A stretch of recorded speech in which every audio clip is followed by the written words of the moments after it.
Geoffrey here. In this video, I'm going to show you why the state of non-neediness is such a crucial aspect to pay attention to when you're trying to reconcile in your relationship. And if you even have a sliver of neediness, it'll be impossible for you to regain trust and regain safety to reconcile in your relationship.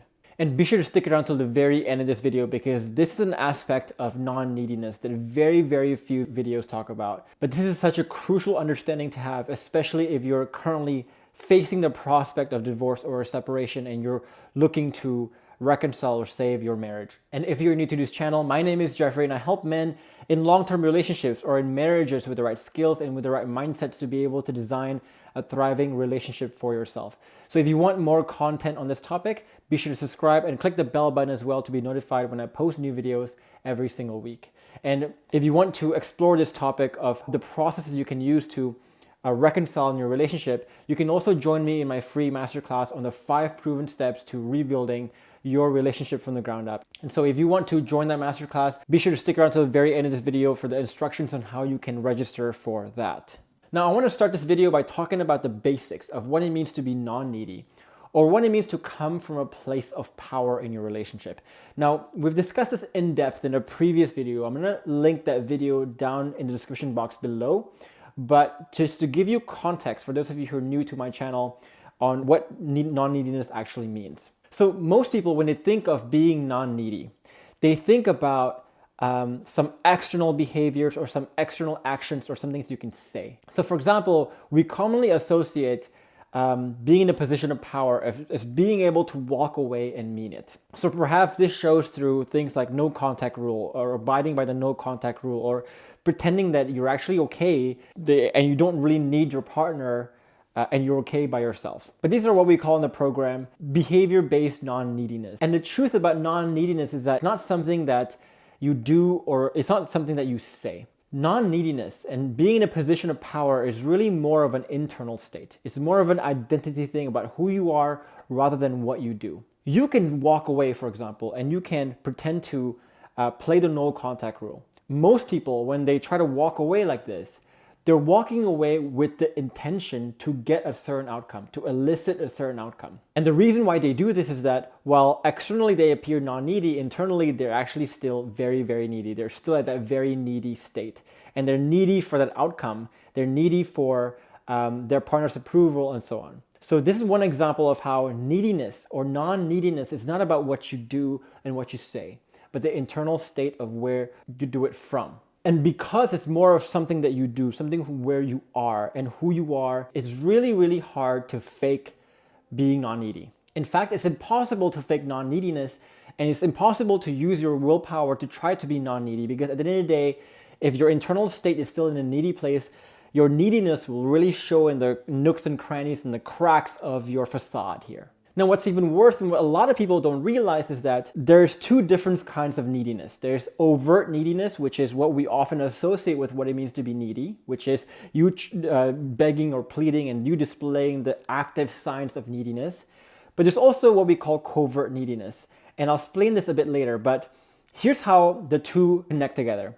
I think a lot of us, we learn very quickly that overt neediness or the explicit display of neediness may not be the best thing to do, especially when you're faced with the prospect of divorce, your partner wanting space and so on. So we learn basically, hey, behaviorally, we have to be non-needy. But if we simply focus on the external artifacts of us trying to be not needy by changing our external behaviors, external things we say and do, but not changing the internal side, we will naturally go into the other extreme here of when we're covertly needy. Again, that is where, for example, we're pretending to walk away, but we're still shaking and trembling inside because the reason why we walked away is not that we are powerful, but simply because we're simply trying to elicit a certain response from our partner in order to get in the hopes that walking away will somehow create some approval, some positive outcomes on our relationship. And so the trap that a lot of people fall into is this covert neediness. It's a state where they think they're being non-needy. They think they're being powerful, but they're actually still being very needy because internally they haven't really shifted their internal self. Now, the danger of being covertly needy here is that often, and you'll have found this too, whatever you do to seem powerful, to seem non-needy, doesn't actually elicit the right behavior from your partner, at least in the short term. So for example, maybe you walk away And instead of coming closer to you and drawing closer to you, your partner takes you walking away and she drifts even further out. Now, because you're covertly needy and because you're walking away with the intention to get a positive response, when you recognize that she's drifting away, you're gonna panic. And in that panic, you're instantly gonna switch all the way back into the overt neediness where you're begging and pleading again. Then you realize, oh my gosh, that's a bad thing, and you go back into covert neediness. So when you look at a lot of the behaviors, a lot of people, they just simply bounce between overt neediness, going into covert, realize it's not working, they panic, they go into overt neediness, and the cycle just keeps going and it never ends. And they never realize that they're stuck in this cycle of neediness the whole time. So what's the problem with neediness? What's so bad about neediness? Well, let's face the obvious here. In that if you are trying to reconcile in your relationship, there's two things that you really need to build from the get-go. One is the sense of safety. It's, if you watch a lot of my videos or if you watch my masterclass, this is about whether you have the culture in your relationship where your partner can feel safe expressing herself to you and expressing the difficult conflicts and difficult thoughts and difficult emotions with you, whether she can confide in you. The second thing you need is trust. Trust that you can become someone different, that you are someone different. Trust in that you are able to change and the future of the relationship can be better than what it was in the past. You need those two ingredients. Well, in order to create trust, you must be able to come from a non-needy place. Why is that? Because here's the thing about neediness. Neediness is when you are so hell-bent on getting a certain outcome because you need that outcome. If you don't get that outcome, you are going to suffer. Your state of happiness, your state of being is going to suffer. But the thing about people who need a certain outcome is that they're selfish. It's almost like the person who, because they want to get to that place, that destination, they're willing to push people out of the way, and it doesn't matter where they land because they simply need to get there. So the truth is that needy people are very selfish and they cannot help but be manipulative because they need the outcome so badly. They're willing to jeopardize their morality, their sense of integrity, and they're willing to say and do whatever they want to get to a certain outcome. In fact, if you are practicing covert neediness, where you're trying to appear non-needy on the outside but still needy on the inside in order to elicit a certain response, that is the very definition of a selfish and manipulative behavior, and it's going to be very hard to create trust with that. Now, the second thing, you need safety, and in order to create safety, you have to also be in a non-needy place. And for this, I want you to imagine that you are working for your boss. You're working for someone who, under intense pressure, they tend to always crumble. They tend to always lose themselves. They tend to always get needy, and they start to panic a lot when they don't get what they want. Well, for one, it's going to be very difficult for you to express to someone like that because you're always afraid that if I express this, is this going to make them go berserko and crazy? But you have to also understand the very definition of what it means to be needy is that your state of happiness, your state of well-being depends on this one particular outcome. And so if your state of happiness depends on this one particular outcome and that outcome is not going well, you're going to lose yourself. And so if you're in a needy place, you're going to be finding yourself to be very volatile emotionally and losing yourself quite a bit, especially if your relationship or your partner is kind of falling apart and drifting away from you, you're going to always lose your emotions. And it's hard to feel safe around someone who breaks during very difficult situations. And this is especially important, you finding a place of non-neediness when your relationship is breaking down. So we talk about this notion that whenever your relationship is breaking down, you're finding some intense confirmation bias going against you. Your partner right now doesn't believe that you can change, doesn't believe that the relationship can change. And because of that confirmation bias, she's looking for signs to tell her that, hey, it's gonna be a mistake if you trust or if you come back to this person again. So if there's any sense of neediness on your side, even a sliver of it, it's naturally gonna show in the nooks and crannies and the cracks of who you are because you cannot fake your internal state. And no matter how well you try to hide your non-neediness on the outside, it's eventually going to show in the cracks on the inside. And you cannot hide that. And so if we understand this, we also understand how either overt or covert neediness can really destroy that safety and trust. Well, let's start with overt neediness. The reasons why overt neediness can destroy trust is pretty obvious. I don't think we need to go too deep into that. Now, how does covert neediness destroy safety and trust? Well, here's what usually happens. Usually when people use their willpower or use some manipulative way to seem non-needy on the outside. They change the way they say things, they do things in order to get a certain response from their partner. The nature of your partner's confirmation bias is that in the short term, she's going to resist you. For example, you're going to walk away and your partner is going to subconsciously test you on this. So she's going to drift away from you further out. And basically she's resisting you here because she simply wants to know, what does he do when he's put under intense pressure? What does he resort to when things actually get difficult? Is this change real or is this change actually something fake? And so when you walk away from covert neediness and you walk away to appear powerful, but inside you're still trembling inside, when you realize that she's walking away and drifting apart, she's basically going to call you on your bluff. And in your panic, you're going to instantly resort to that needy place again. And this is actually the worst kinds of neediness. When your partner calls you on your bluff like this, that's when you lose a great deal of trust and a great deal of safety there. So if the intention here is for us to get to that place of deep and genuine non-neediness, how do we actually achieve this genuine sense of non-neediness? So again, non-neediness is not something that you can fake because it's not something that you do externally. It's something that who you are. It's an internal state. And in fact, if we try to use our willpower or our knowledge here to force ourselves to externally get to a state of non-neediness, we might end up, and we most likely will end up going to the other extreme of covert neediness, which is actually more damaging as we talked about. So in our program, we tell our clients basically that the only way you can be non-needy and the only way you can be non-needy on this internal state is if you generally try to grow your self-esteem during this whole journey. And we can start to understand why self-esteem is such a crucial part to becoming non-needy when we understand what self-esteem actually means. So self-esteem is again one of those topics in relationships that people often misunderstand. People think of growing self-esteem as looking in the mirror, saying a bunch of affirmations to yourself, reading a book that tells you how awesome you are, but it's actually a lot deeper than that. So if we try to break down what self-esteem actually means, it's really made up of two parts. On the one part, self-esteem requires what is called self-efficacy.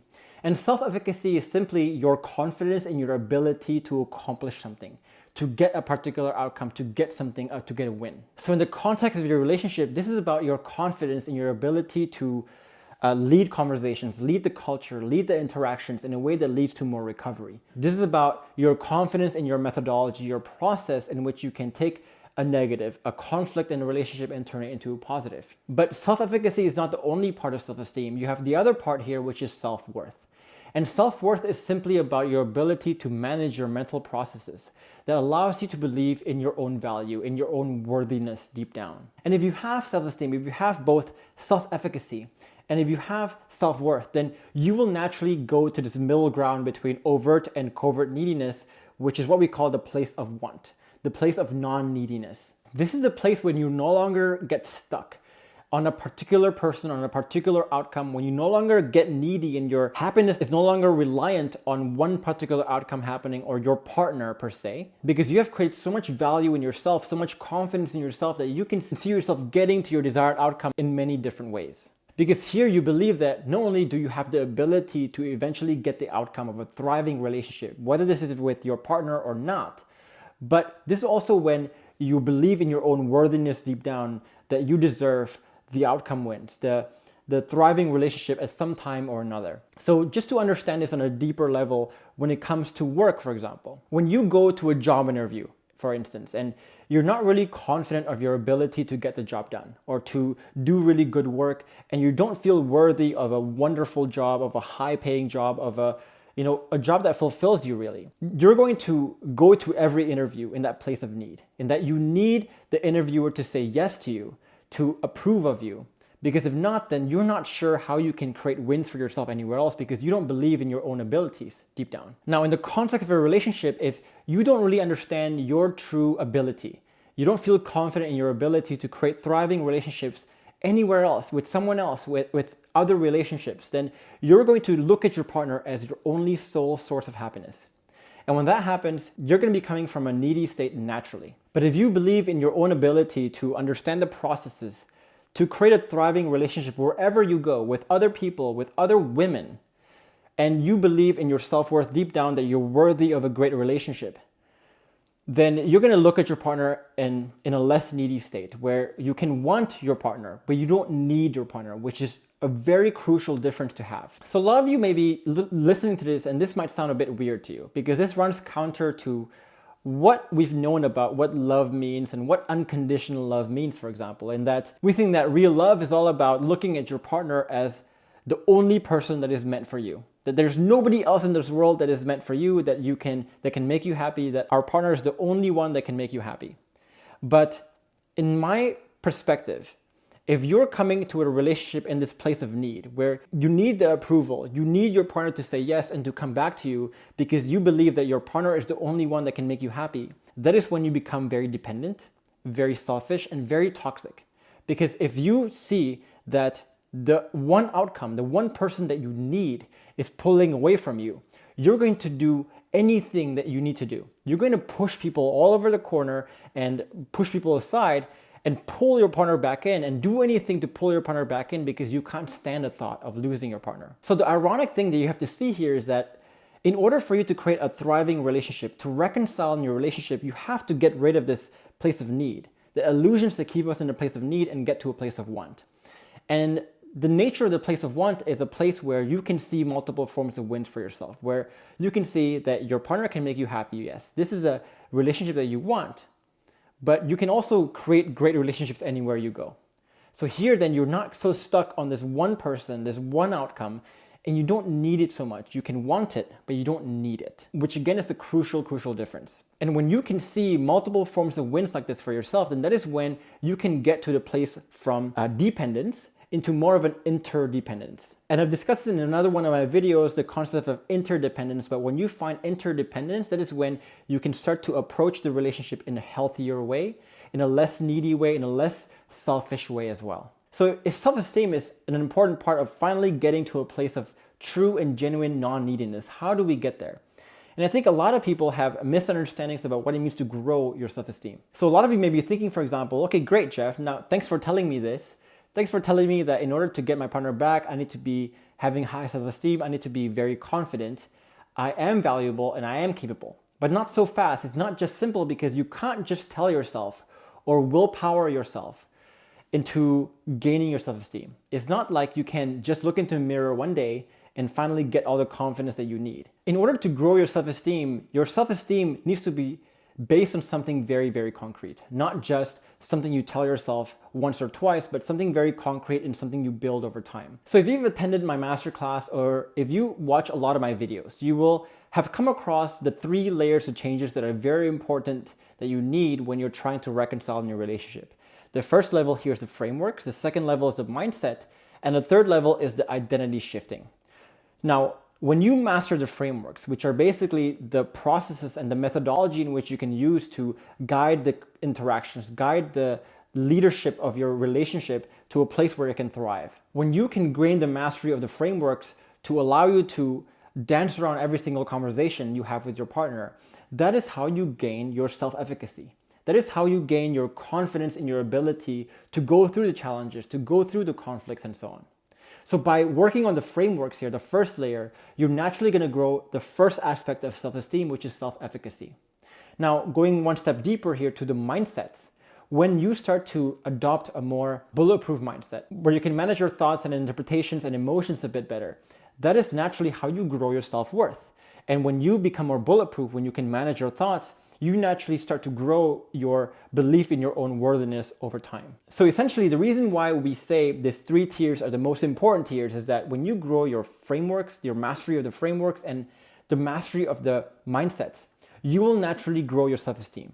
And when you naturally grow your self-esteem, you will naturally get to a place where you can be non-needy, but not using your willpower to be non-needy, but it just comes from a more genuine place where you're not displaying either overt or covert neediness anymore, but you're getting to this place of want. Now, of course, we have this last layer here, which is what we call identity shifting. And that is basically making the frameworks and the mindsets that you have, the new frameworks and the new mindsets, into something that's part of your identity. So to understand this, for example, imagine 2 people resisting a cigarette. These 2 people are trying to quit smoking and they're trying to resist a cigarette. One person says, "No thanks, I'm trying to quit." And the other person says, "No thanks, I'm not a smoker." which of these two people are going to resist a cigarette? Most likely the second person. And the difference between these two people is that one, they're trying to quit, they're trying to do all the right things by trying to quit smoking and resisting a cigarette, but deep down they still identify themselves as a smoker trying to quit. While the second person, they're also trying to resist a cigarette and trying to quit, but they now have identified, they shifted their identity as someone who's a non-smoker. And this also applies to growing your self-esteem, in that a lot of people can learn the frameworks, can learn the mindsets, but they still deep down identify themselves as someone who doesn't have that. So they might say things like, I'm someone who doesn't listen very well, but I'm trying to listen better. I'm someone who doesn't really understand how to manage their emotions, but I'm trying to become someone who understands how to manage their emotions. And so while they're trying to manage their emotions and they're trying to learn the frameworks and master the frameworks, they're still fundamentally identifying themselves as someone who's not. And this third layer is key, because when you access the third layer, you start to find what we call identity-based self-esteem. And that, when you have identity-based self-esteem, that is when your self-esteem becomes rock solid.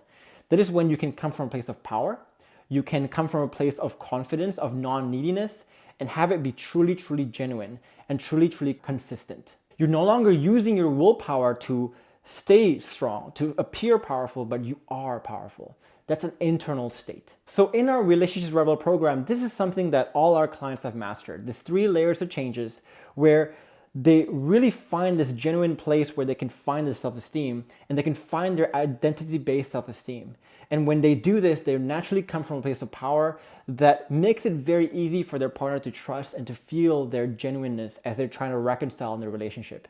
So if you want to learn more about this, then I want you to join my masterclass on the 5 proven steps to rebuilding your relationship from the ground up. In this masterclass, I'll show you the exact process of all my students have used to find these 3 layers of changes and really get to the identity-based self-esteem. And at the end of this masterclass, if you want to apply for our Relationships Rebel program, you can do so as well. So if you want to join this masterclass or apply for the program, then I want you to click the link above my head, also down in the comments below or in the description box below this video as well. If you want to download a free guide that can help you understand how to learn some of these frameworks that we can use to grow your self-esteem and self-efficacy in addressing the conflicts in your relationship, then I also want you to download the guide I have for you above my head, or also down in the comments below or in the description box below this video as well. And if you're looking to join a community where you can post your questions about anything we talk about here, then you can also join my free Facebook group. And you can join that Facebook group in the comments below or in the description box below this video as well. In the meantime, do leave a comment below. I know this was a very complex topic and a very deep topic. What did you find most insightful about this video? I'd love to hear your thoughts. And if you found this video valuable, then click the like button. It really helps the channel out. And click the subscribe button as well if you want more content like this one. And in the meantime, I'll leave you with these 2 other videos with more knowledge and more skills to help you design a thriving relationship for yourself. For now, I will see you in the next video.